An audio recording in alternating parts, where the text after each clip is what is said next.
Vanoggend neem ons julle op 'n reis terug na een van die mees aangrypendste oomblikke in die geskiedenis van ons geloof. Die laaste maaltyd wat Jesus saam met sy 12 disippels gedeel het. Wat julle gaan sien is 'n gedramatiseerde weergawe van hierdie Bybelse gebeurtenis. Nie net 'n toneelstuk nie, maar 'n uitnodiging om met nuwe oë en nuwe harte te kyk na die diepte van die nagmaal. Laat ons harte oop wees om die liefde, opoffering en genade van Christus vars te beleef. Mag hierdie opvoering vir julle nie net 'n kykervaring wees nie, maar 'n ontmoeting met die Gees van God self. Geniet elke oomblik saam met ons. Ons wil net vra dat almal asseblief hulle fone op silent sal sit en julle mag foto's neem as julle wil. Dankie.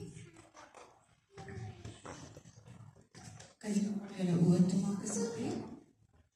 Here, baie dankie vir hierdie wonderlike geleentheid wat ons het om in die teenwoordigheid te kom vanoggend.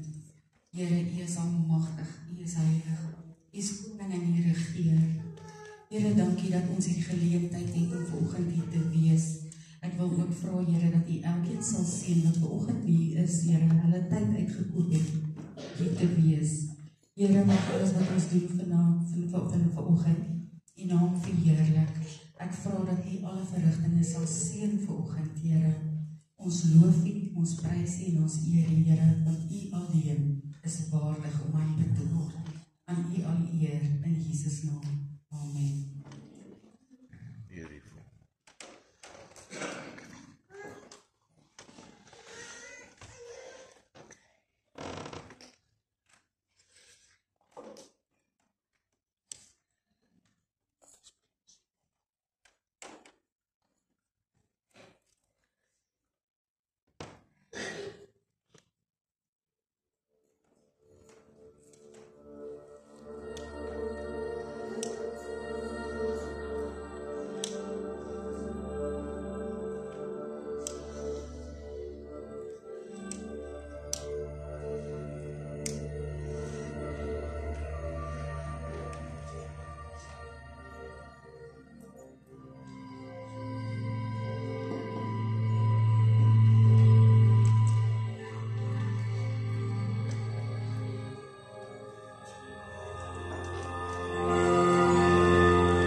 Een tafel, 12 mans.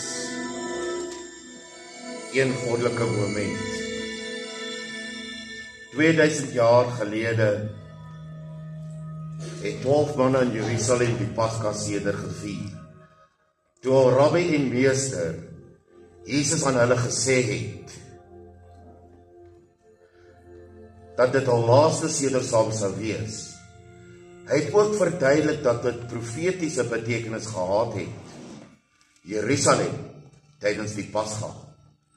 Soos julle nou reeds gehoor het, neem ons vandag deel aan 'n dramatiese hervertaling van die gebeure rondom die laaste maaltyd van Jesus Christus. 'n Feesmaal gevul met betekenis, emosie en ewige waarheid. Maar voordat die beker gedeel word, voordat die brood gebreek word, begin die verhaal met 'n opdrag. Die tyd van die Paasfees was naby. Dit was 'n heilige tyd vir die Joodse volk, 'n tyd om te onthou hoe God hulle uit Egipte verlos het. Elke jaar het families saamgekom vir hierdie gedenkmaal. Maar hierdie jaar sou anders wees. Hierdie maal sou die wêreld verander. Jesus, wetend wat op hom wag, roep 2 van sy disippels, Petrus en Andreas, en gee vir hulle 'n baie spesifieke taak, met spesifieke opdragte. Die opdrag klink eenvoudig, amper geheimagtig.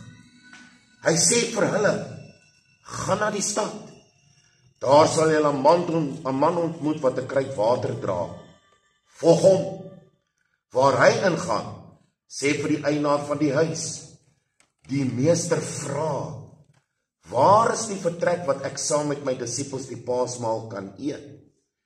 Hierdie was geen gewone versoek nie. Dit was 'n goddelike beplanning, 'n voorbereiding van 'n plek vir 'n oomblik van heilige openbaring. En so begin ons verhaal vandag by hierdie opdrag, wanneer Petrus en Andreas op pad is om die bovertrek voor te berei. Hulle weet nie presies wat gaan gebeur nie. Hulle voel die swaarte van die oomblik, maar hulle verstaan nog nie die volheid daarvan nie. Die opvoering wat volg, nooi julle in daardie vertrekke om stil toeskouers te wees van 'n tafel wat geloof, verraad, liefde en belofte saamweef. Mag julle sien, mag julle hoor en mag julle ervaar soos daardie 12 mans daardie aand, en mag julle hart oop wees vir die een aan die hoof van die tafel, die lam van God. Die geur van brood vul die lug. Verwagting hang swaar oor die kamers. Broers en susters, dit klink net na 'n oomblik en dink daaraan. 'n tafel, 1 tafel, 12 mans, 1 goddelike oomblik. Wat soos 'n laaste ete lyk, is in werklikheid die begin van alles nuut. Dit is nie net 'n feesmaal nie. Dit is die openbaring van genade, die einde van 'n ou verbond en die inleiding van 'n nuwe een. Andreas en Petrus is besig om in die bovertrek om alles in gereedheid te bring vir die feesmaal.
Dan word ons gestuur om hier voor te berei.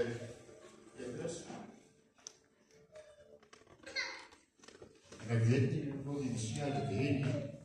Ek hoop maar net soos ons het my uitgelê het, alles gaan werk vir hom. En of hy nou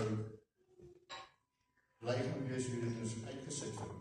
Ek vertrou die naam wat ons voorberei dit die meester se hart sal gelukkig maak.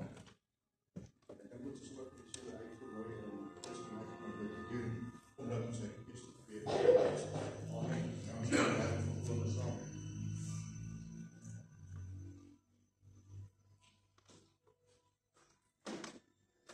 Ja, nee.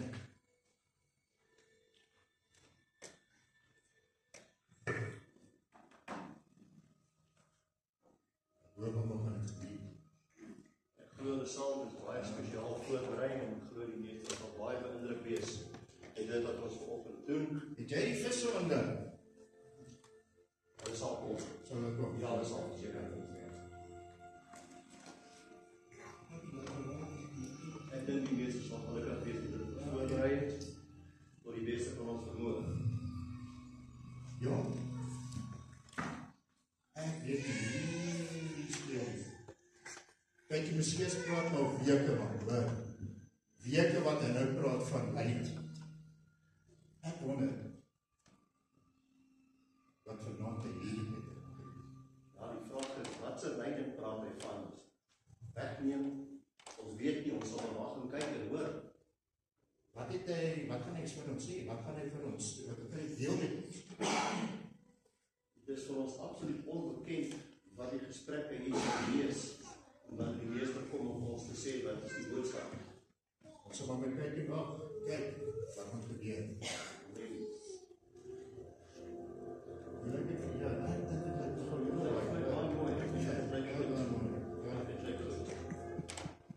Ek dink dit gaan baie moeilik wees. Ek glo so. Ek glo net die ander disippels gedoen het en hulle waardeer wat ons hier gedoen het. Amen, ek sê dit saam.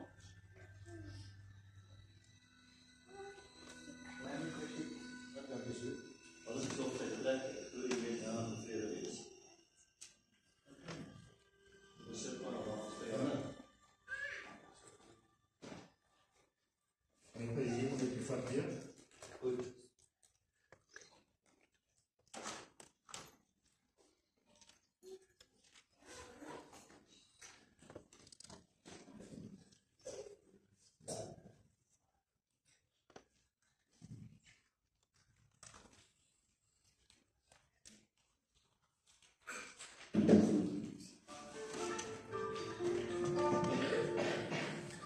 Die disippels kom die vertrek in, groepies en groepies van 2.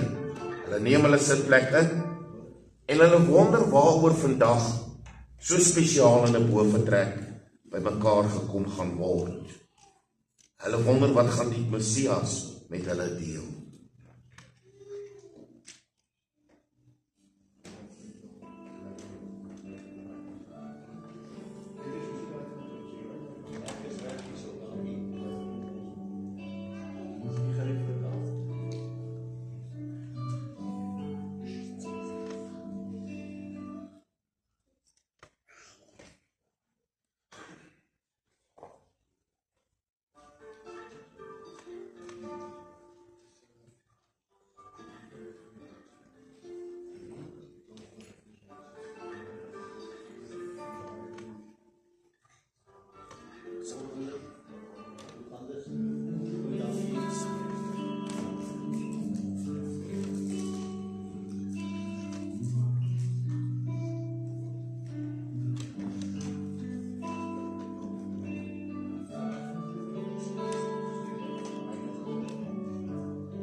Jesus kom die vertrek laaste binne, nadat sy disippels reeds al aan tafel is.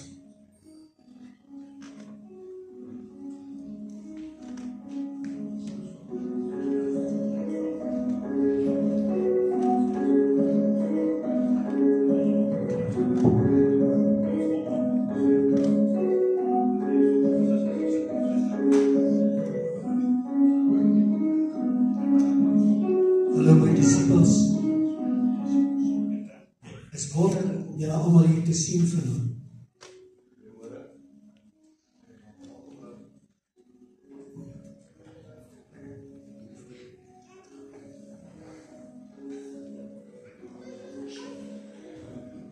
Die disippels saam met Jesus sit aan die tafel en hulle geniet die feesmaal wat hulle voorberei is, soos hy hulle bevel het om te doen.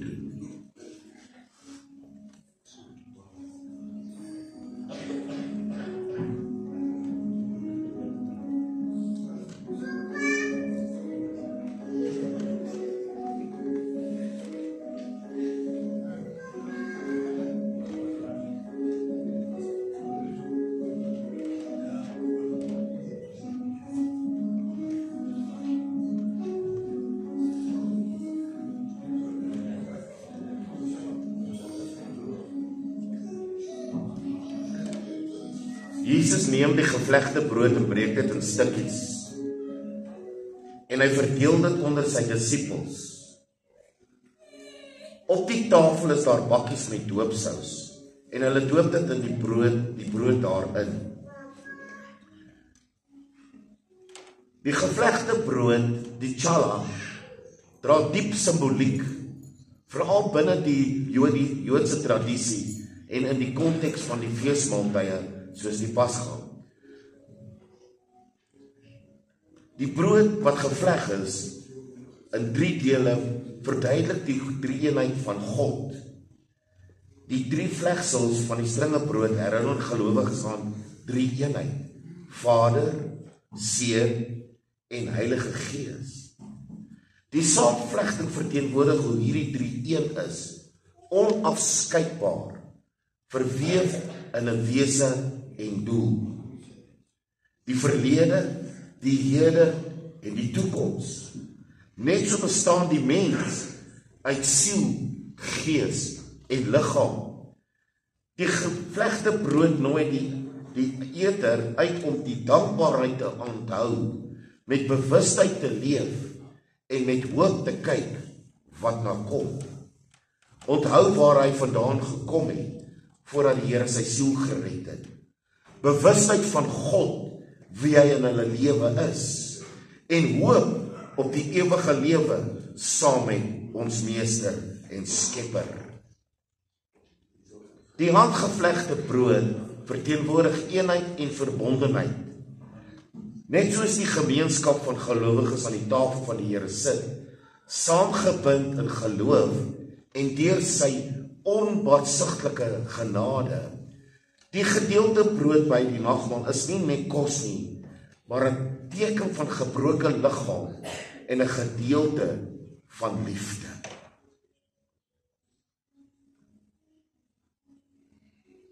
Terwyl hulle besig is om aan die tafel deel te neem, begin Jesus 'n gesprek met sy disippels en dit lei as volg.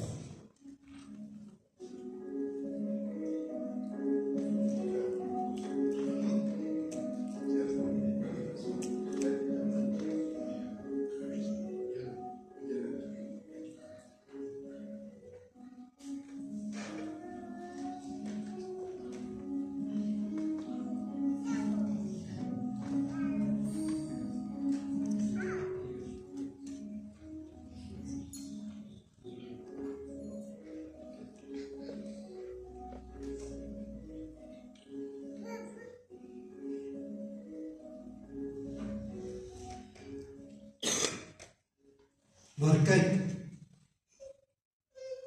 die hand van hom wat my verraai, is by my aan tafel. Die seun van die mens gaan wel heen, soos wat daar van hom bepaal word. Maar wie daardie een? deur wie hy verraai word. Toe begin die disippels om mekaar te vra, wie kon dit wees? En wie sou dit wees? Wie sou iets doen?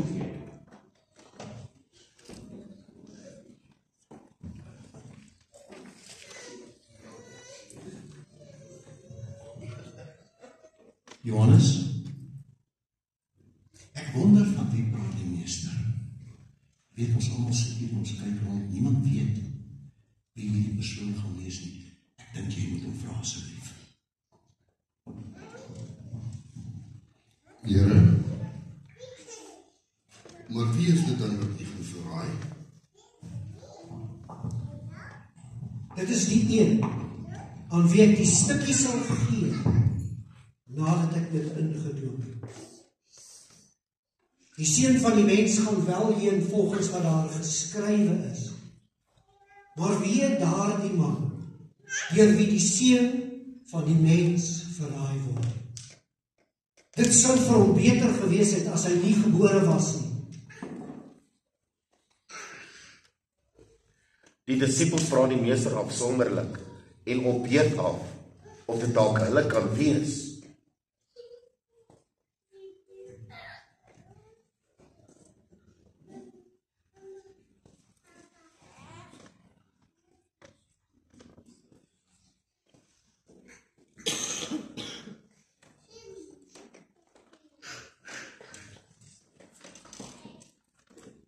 Is dit miskien ek? Rabbi?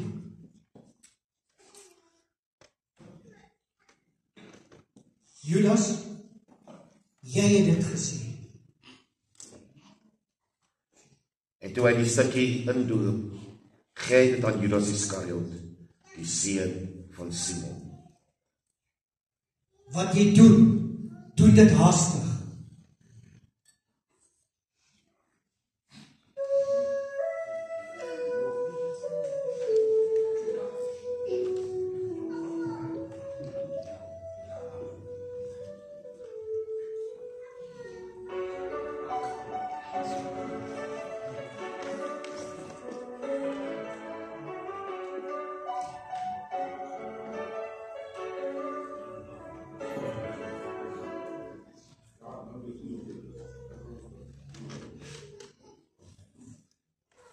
So het Jesus sy disippels geleer dat die Paska van daardie tyd gevier moes word, ter herinnering aan die offer wat hy sou bring, om versoening te doen vir die sonde van die hele mensdom. Jesus neem die matsa in sy hand. Die disippels kyk op, stilte. Op die tafel is daar 'n paar matsas en 4 bekers.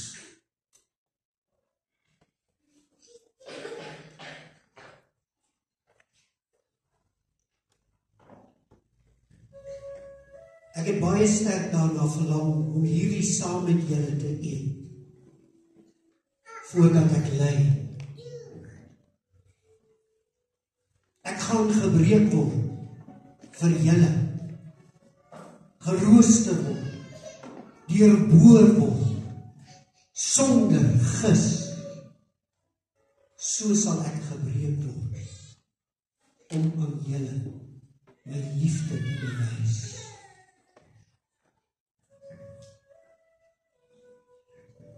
Hy hou die ongesuurde brood op om vir almal te wys wat hy nou gaan doen. Dit is my liggaam wat vir julle gebreek word. Hy kyk elkeen in die oë, omdat hy met liefde en genade na hulle kyk.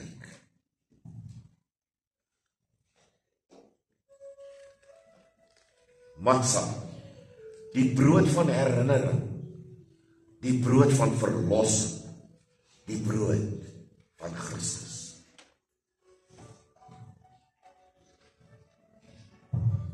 Hy praat asof iets groots op hande is.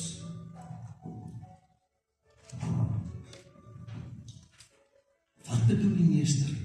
Wat bedoel hy dat hy gaan ly? Wat sy lyding kan dit nou toch wees? Hierdie is nie die eerste keer dat hy van lyding praat nie. Ons het hom dit tog hoor sê, die seun van die mens moet baie ly. Dit klink vir my glad nie na waarskuwing nie. Of dit klink vir my liewer na 'n afskeid. Wat ek die waarskuwing weet ek nog glad nie, maar dis nie 'n waarskuwing. Hierdie klink na 'n absolute werklikheid.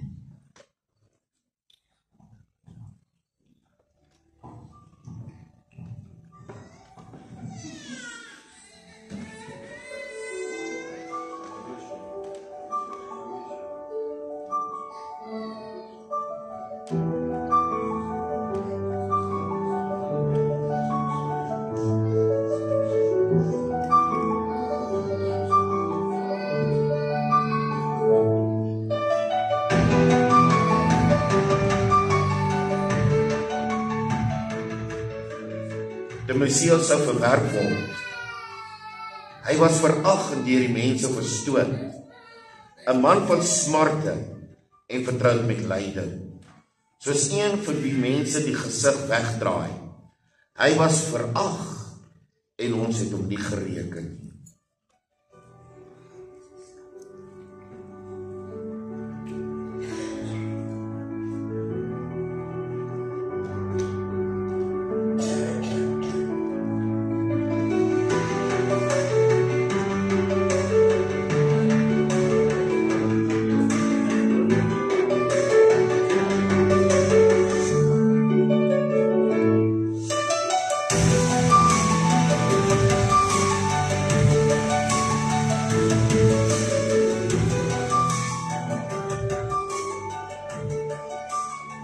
Die Messias sou die straf en vloek van die sonde onder die wet dra. Hy is afgesny uit die land van die lewendes. Oor die oortredinge van my volk is hy getref. Is dat hy afgesny is, sou die Messias skuldig bevind word aan 'n doodsvonnis, swaar getref word en tereggestel word soos die wet bepaal. As iemand aan 'n misdaad skuldig is en tereggestel word, en jy hang hom van 'n paal uit.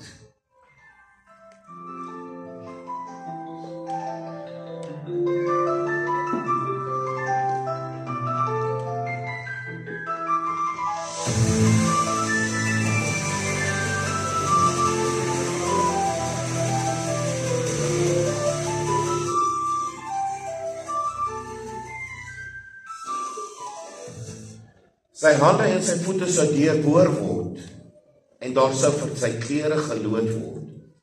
Honde omsingel my, en bende boosdoeners omring my. Hulle het my hande en my voete deurboor. Ek kan al my bene tel. Hulle kyk en staar my aan. Hulle verdeel my klere onder mekaar en werp loodjies oor my gewaad.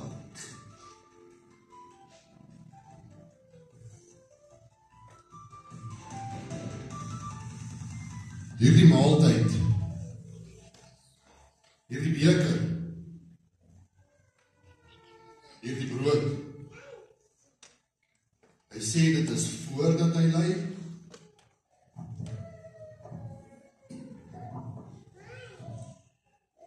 Kan die lyding nou wees?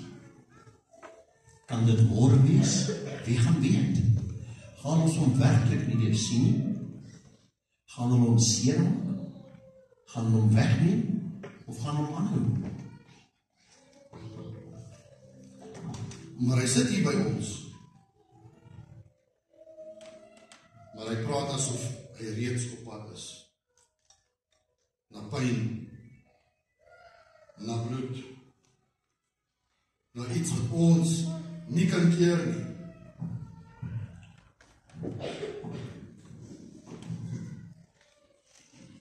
Hy kyk na Jesus, stilte. Jesus staan in die verte en staar, asof hy reeds die kruis sien.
Neem dit.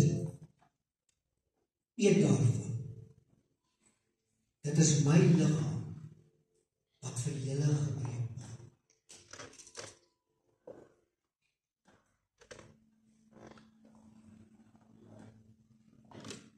Die klank van die gekraak van die brood, wat die stilte vul, is 'n simbool van sy vlees wat gebreek gaan word.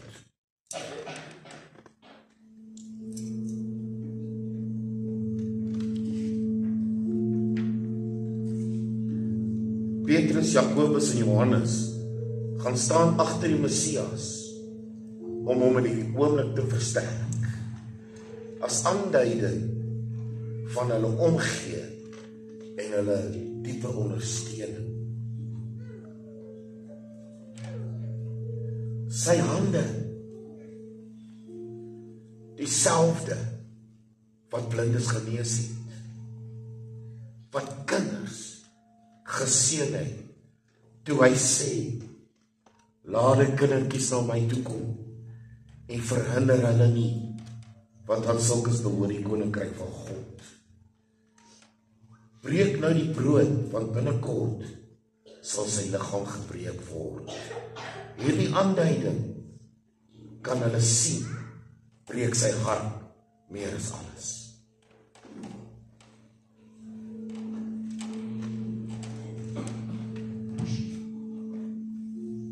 Hy blindes laat sien, sy liggaam, wat beteken dit, maar hy leef tog.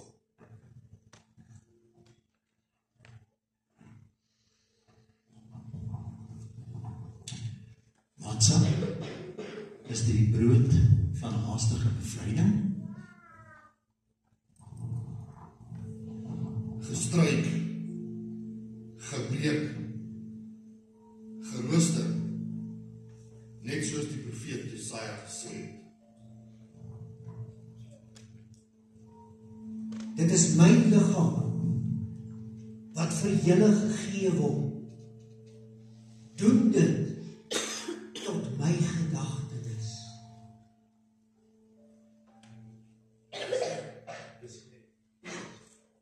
Dis nie net brood, dis profeties.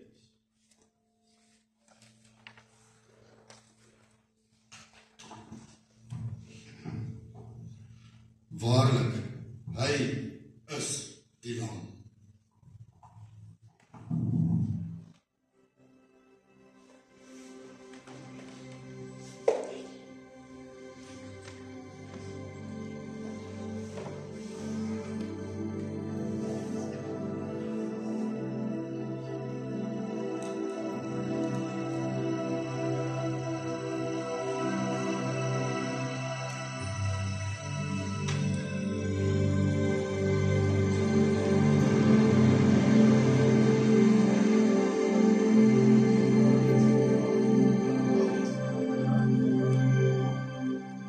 Matsa, gebreek, maar nie vernietig nie. Weggebere, maar nie verlore nie. Soos die lam wat kom. Jesus hou dit voor sy bors. Stadig breek hy dit. 'n helder kraak. Die disippels kyk in stilte. Jesus hou die twee helftes in elke hand. En kyk hulle asof hy sy eie lot daarin sien. Soos die matsa sal Jesus gebreek word, maar hy sal nie vernietig word nie. Hy plaas een helfte op sy, bedek dit in 'n servet en plaas dit onder die tafel. Dit simboliseer die afkomend, die stuk matsa wat tydens die Pasga weggebere word en later teruggebring word. 'n Joodse gebruik met 'n profetiese krag. Hy's weggebere, maar hy sal terugkeer. Soos die lam wat kom, sonder vlek, sonder sonde.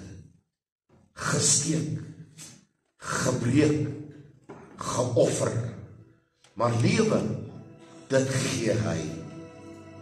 In elke Joodse huis word vandag nog 'n stukkie matsa versteek. Kinders soek dit. En wanneer dit gevind word, bring dit vreugde, want wat weg was, is nou gevind.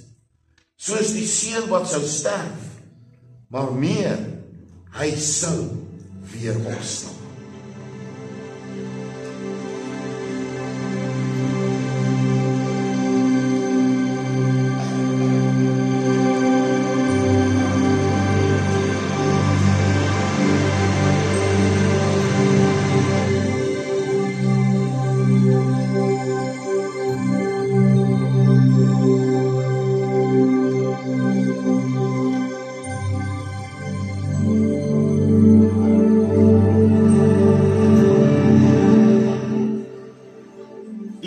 Bekers.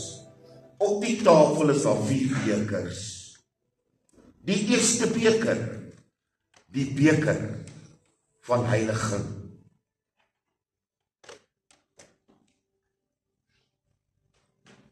Jesus lig die beker.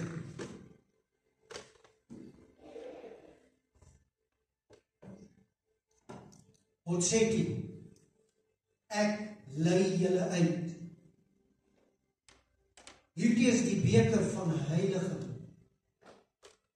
God het gesê, ek sal julle onder die juk van Egipte uithaal.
Drink my broers.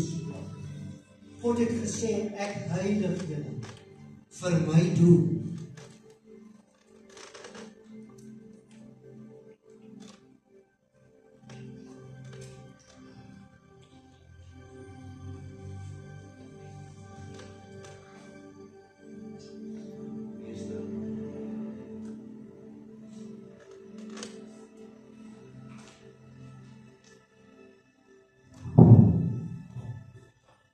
Meester, die verlossing wat u van praat, wat beteken dit?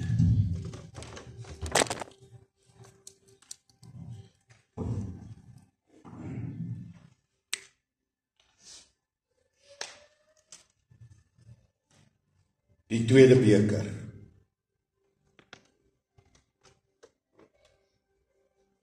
Die beker van oordeel. Die Here bedien hulle met die tweede beker nadat hy dit opgehou het.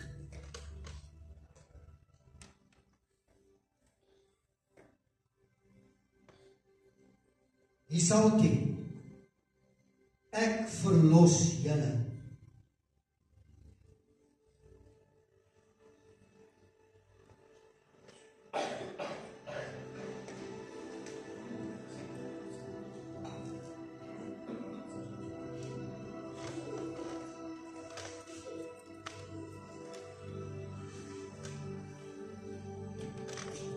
Die tweede beker is 'n herinnering aan die plaag oor Egipte, maar wat hulle uitverlos het.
Hierdie beker is die beker van herinnering aan dit wat in Egipte plaasgevind het. Julle sal onthou dat die opdrag aan Israel was: kry vir julle 'n lammetjie, 'n jaar ou rammetjie sonder gebrek. Slag hom. En neem van sy bloed en plaas dit aan die 2 deurposte en aan die bodruppel. Sneer julle die bloed. En dan vannag, as ek deur Egipte trek, gaan ek die eerstgeborenes van Egipte tref. Maar by die huis wat ek die bloed sien, sal ek verbygaan. En daar die eerstgeborenes sal gespaar en aan die lewe bly.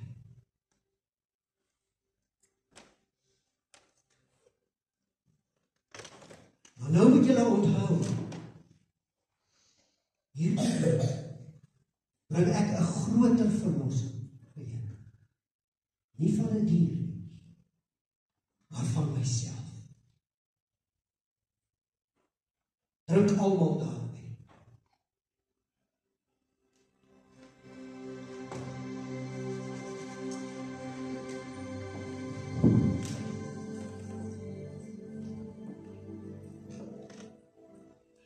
Meester, die verlossing, wat beteken dit vir ons?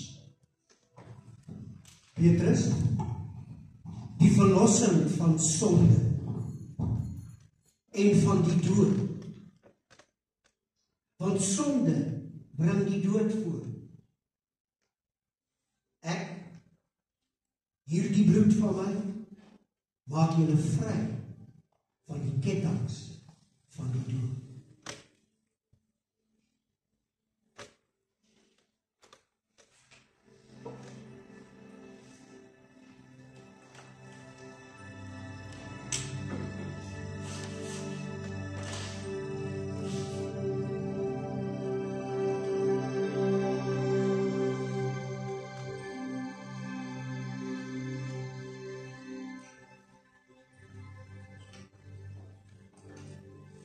Die derde beker, die beker van verlossing.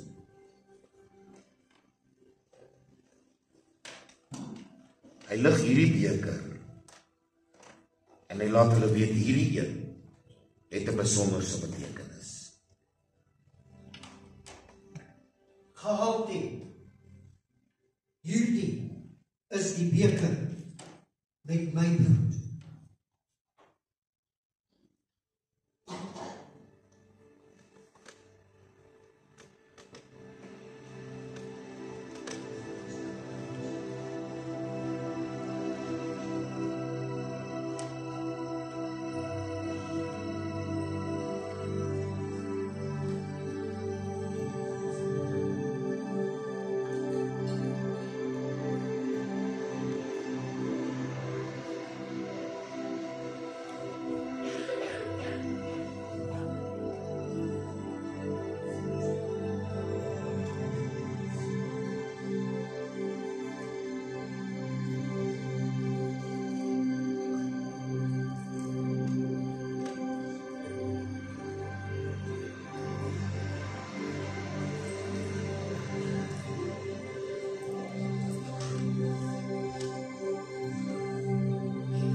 Hierdie is my beker.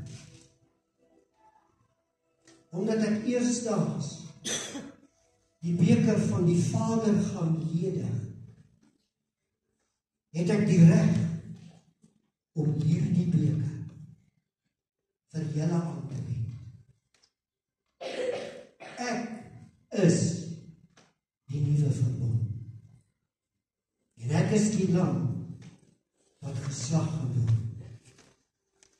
In hierdie beker, my bloed, wat die Nuwe Testament is, vir elkeen van julle. Drink almal daarvan.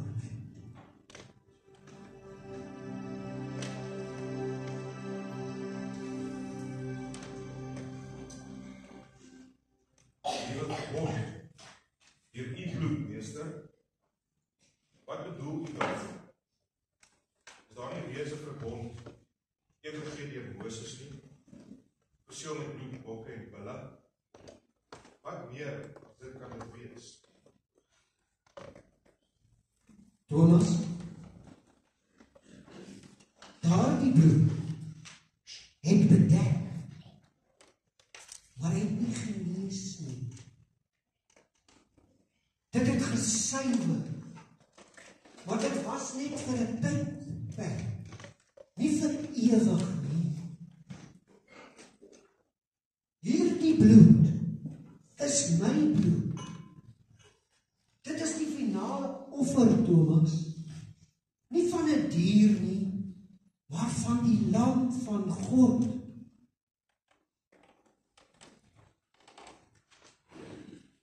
U praat asof u self die offer is. Maar meester, hoe kan u die bloed wees van 'n verbond? Hoe kan u die lam wees? U is ons leier, ons rabbi, ons hoop. Thomas, liefde hou nie terug nie. Dit gee en dit gee en dit gee sonder ophou. Die nuwe verbond vereis nie net woorde nie, maar dade en derhalwe selfopoffering.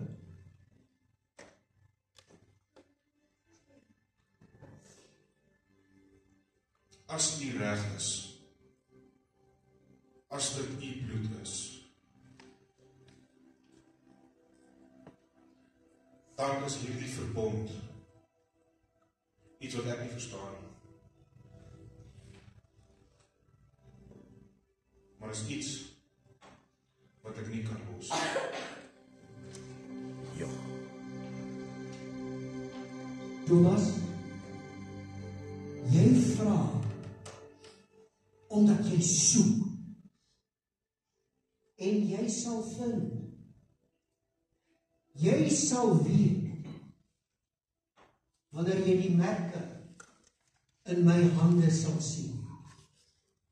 En wanneer jy, Thomas, jou hand gaan bring en dit in die merk in my sy, hierdie wond sal steek, dan sal jy glo.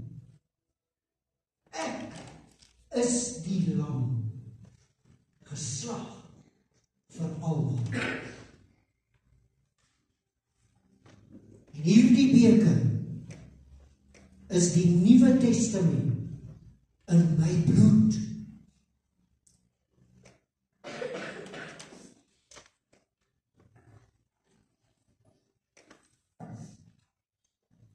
En Thomas, die een wat aan tafel reeds aan die tafel geborstel het met geloof.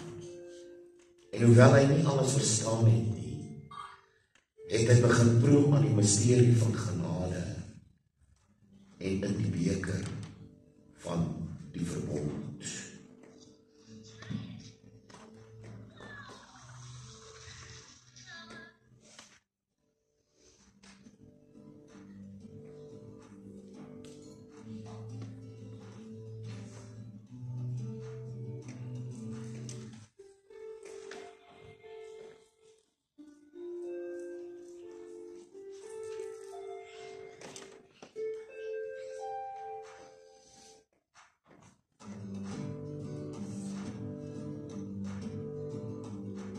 'n nuwe verbond. Ja, Thomas, vir julle almal, vir die hele wêreld, nie net vir julle wat hier is nie, maar ook vir die wat deur julle woord in my sal glo.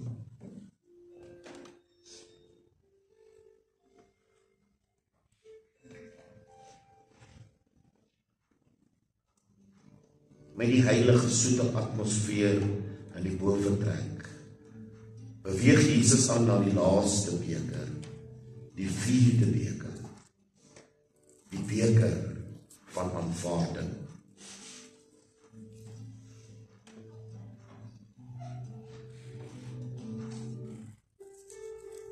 Lakati, ek neem julle aan as my volk.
Ek sal van nou af nooit meer van hierdie beker drink, totdat ek dit nie sal drink in die koninkryk van my Vader.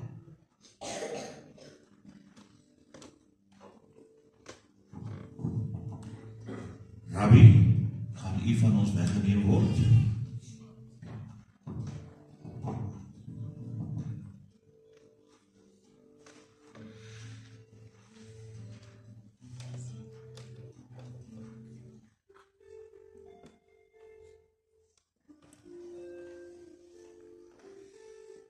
Jesus staan op, loop stadig tussen hulle.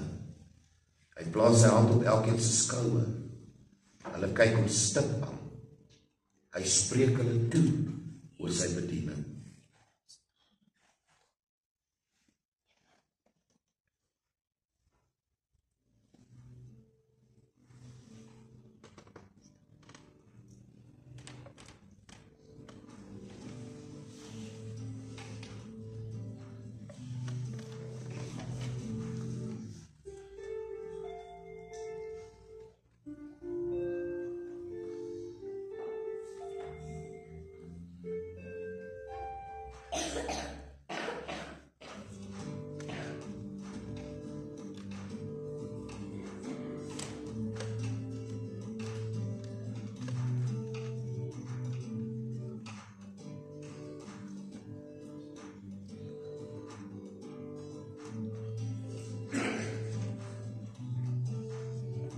Daar staan geskrywe dat julle mekaar moet lief hê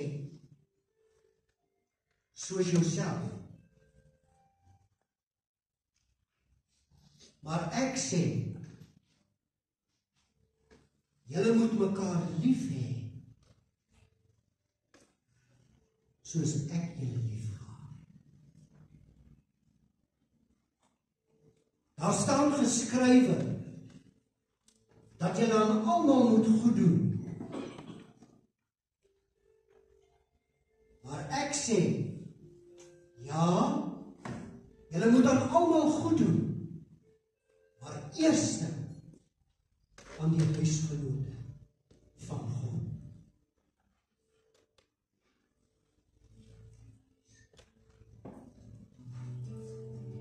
Daar staan geskrywe dat jy jou naaste moet lief hê en jou vyande moet jy haat. Maar ek sê, jy moet jou vyande lief hê. Seën die wat jou vervloek. En wees lief en doen goed aan almal wat jou kwaad aandoen. En so doen, vervul jy die liefde van God en die liefde van die wet. Die nuwe verbond.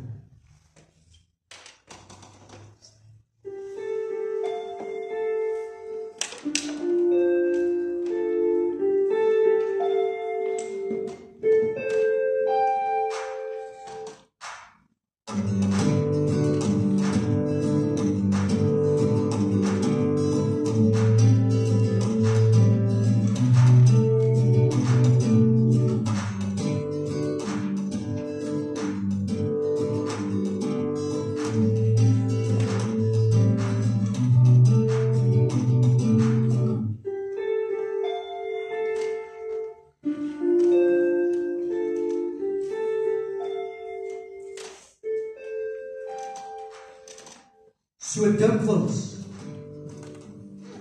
as julle hierdie brood eet en hierdie beker van hom drink,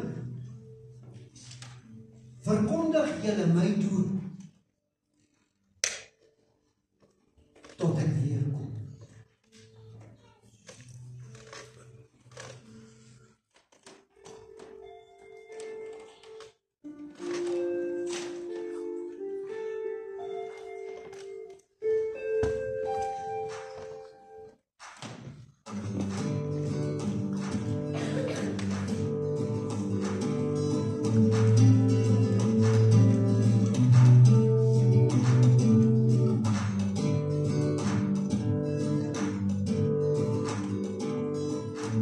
Liewe broer en suster, ons het vanmôre nie 'n opvoering vir u voorgehou nie. Ons het hierdie oppersaal ingevat om 'n oomblik net saam met Jesus te sit. Ek het al baie gewonder en geredeneer oor hoe moes dit gewees het vir die disippels waar daar sit? Wat gesprekke moes hulle met die meester gevoer het? Waaroor het hulle gepraat? Wat was die emosie op daai stadium? Wat was die temperament van almal waar daar sit? Want hy het baie gepraat oor ek gaan heen, ek gaan weg. Maar die oomblik toe dit kom en die realiteit is breek aan, wonder ek of hulle regtig begryp het wat gebeur het en wat voorlê vir die meester. En wanneer ons die nagmaal baie keer bedien, dink ek mense besef nie ernstig die werklike impak van wat daai tafel verteenwoordig. This table is not an institution of a church or a religion. It's something God himself instituted through Jesus Christ. When he says, that is my body and that is my blood. And look, we have to understand this morning that this that took place here is only a dramatizing of what really took place. We can never recreate the emotion, the circumstances that was there. But I want you to understand that this what we did was not just to do a play. It's not just to have a production in the church. It's to give you insight into what communion actually really meant in the traditional sense when they had the feast of that communion that morning. And I mean, I'm sure very few people knew there were 4 jugs. Very few. And each one represents something. But what is unique Jesus neem die derde beker, die derde, 3, en hy sê, dit is my liggaam, dis wat vir julle gebreek word, dis my bloed, wat vir julle gegee word, en jy weet wat beteken om jou bloed vir iemand te gee, beteken complete sacrifice, to give up everything that any need I have, everything I want, I sacrifice it to fulfill your need. En ek wil vanmorgen vir sê, baie keer dink ons, 'n nuwe kar is die nood. Baie keer dink ons, 'n mooi huis is die nood. Dis nie die nood nie. Die nood is 'n verhouding met God. Dis die grootste nood in ons lewe, om net nader en nader en nader aan die Here te kom. En ek wil vanmorgen vir hierdie disciples, kyk nou, hier is 'n klomp robberbands by mekaar. En ek sien onmiddellik die disciples van Christus. I mean, they were not perfect people. Petrus, lees hy was 'n ongeskikte ouer. Ek dink hy regte keuse gemaak. en jy weet, so het ek gewonder, elke ou het 'n karakter gehad. En Johannes die geliefde, hy was nou weer soft spoken, en Timoteus altyd so vol ongeloof, en ek dink hy baie vrae gevra. Meester, maar hoekom? Hoe werk hierdie goed? En Judas, die man met die beersie, maar hy is die dief. Die Here sê nie, ag, hy's 'n dief, ek gaan hom nie gebruik. God uses him, he's a thief, but he gives him the wallet. As ek weet 'n ou is 'n dief, ek gaan nie beersie by my kry nie, ek gaan daai ding so ver wegsteek. Maar wat doen die Here? Weet jy wat? Ek weet, ons Judas het die vertrek verlaat. Maar ons wil nie uitbeeld dat, ten spyte van die feit, dat iemand Petrus het hom ook verloor, maar die spyt dat Judas hom verraai het Jesus nie sy hart in hom verhard nie. Het hom nog steeds so lief gehad, soos al die ander. En vanmorgen wil ek hier bemoedig, ons gaan nou, julle gaan net so bly sit, broer Nico gaan saam, en ek vra die 2 diensmeisies. En hulle weet net nie, na die tyd gaan hulle skoonmaak. Ek weet partykeer dink mense dis buite orde, maar hierdie 2 dames gaan julle doen. So staan net vir my vas daar, totdat Nico vir julle die tafelklap bedien. Baie dankie.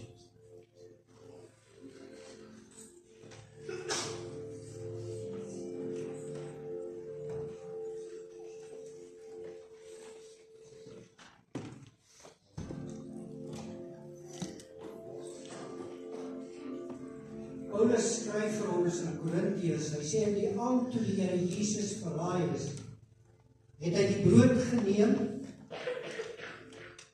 gedank en dit gebreek en dit aan hulle gegee en gesê, dit is my liggaam wat vir julle gebreek word.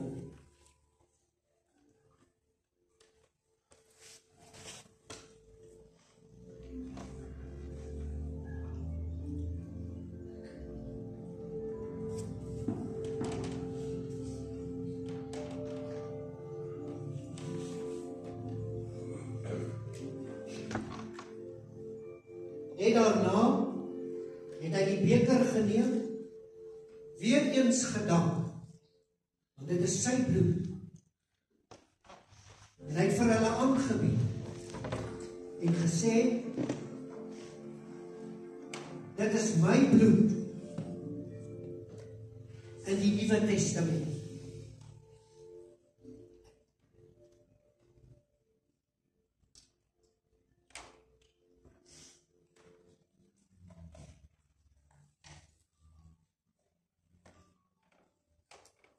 Ek gaan vir julle almal uitnooi om deel te wees aan hierdie.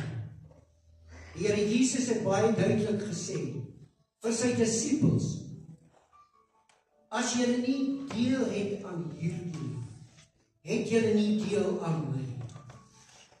Want so dikwels as julle die brood eet en van die beker drink, verkondig julle my dood totdat ek weer kom.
Kan ek net bevestig, het almal deelgeneem? Almal, niemand oorgeslaan nie? Goed, dan gaan vir die vrou net so te sit en die oë te sluit. Wonderlike Hemelse Vader, ons dankie vir die feit dat U die Paaslam is. Dat U die lam is wat vir ons geslag is. En dat U gesterf het aan die kruis. En dat U bloed vir ons gevloei het. En dat deur daardie bloed vir U vir ons die nuwe verbond voorsien het, die Nuwe Testament, Heer, dat vir ons wat deel het in daardie bloed, die ewige lewe kan hê. Heer, seën elkeen wat hier was, en seën elkeen verder in die volgende week. Ons loof U en ons prys U. Amen.